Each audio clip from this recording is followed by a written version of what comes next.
Shalom, cher ami, merci de me retrouver pour cette méditation. Lisons ensemble 1 Corinthiens 10, verset 13.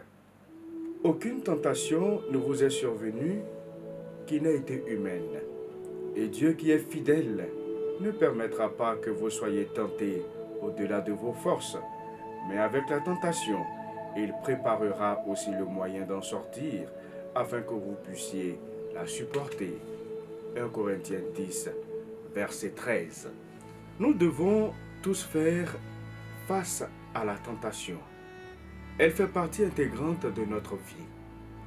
La question n'est donc pas vas-tu être tenté, mais lorsque tu es tenté, est-ce que tu es réellement prêt? J'aimerais vraiment que tu saisisses cela. Tu peux vaincre la tentation. Arrête de dire David, je ne peux tout simplement pas y arriver. Alors je te demande d'ôter cette expression. Je ne peux pas y arriver de ton vocabulaire. Par tes propres forces et tes propres capacités. Oui, c'est vrai, tu ne peux pas y arriver. Mais lorsque tu remplaces ton cœur de la parole de Dieu, que tu comptes sur sa force et que tu fais confiance à ses promesses, il n'y a aucune tentation que tu ne puisses vaincre. Avec les années, j'ai remarqué 5 choses qui font toute la différence dans la victoire sur la tentation. Tout d'abord, tu dois être rempli de sagesse. Réfléchis aux décisions que tu prends et avant de les prendre, réfléchis à leurs conséquences. La sagesse voit sur le chemin. Ensuite, tu dois croire que tu peux résister à la tentation. La condamnation, la culpabilité et la honte travaillent avec acharnement et rapidité.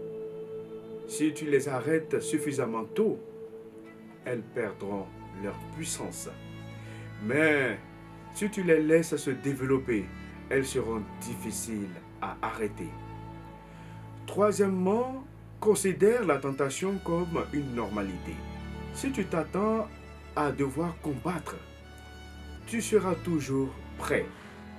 Et quatrièmement, fuis tes zones de faiblesse. Ne te mets pas dans des situations où tu peux tomber facilement. Si tu as des difficultés à gérer l'argent, alors ne va pas au centre commercial, sachant que tu ne peux pas te permettre d'acheter quoi que ce soit. Et enfin, pour finir, ne te vante pas trop. Il est si simple de penser qu'on est devenu mûr au point de ne plus tomber, ce qui fait de nous des proies faciles. Dieu veut que tu lui fasses confiance, car il veut te donner la victoire dans chaque domaine de ta vie. Par sa grâce, tu peux réussir.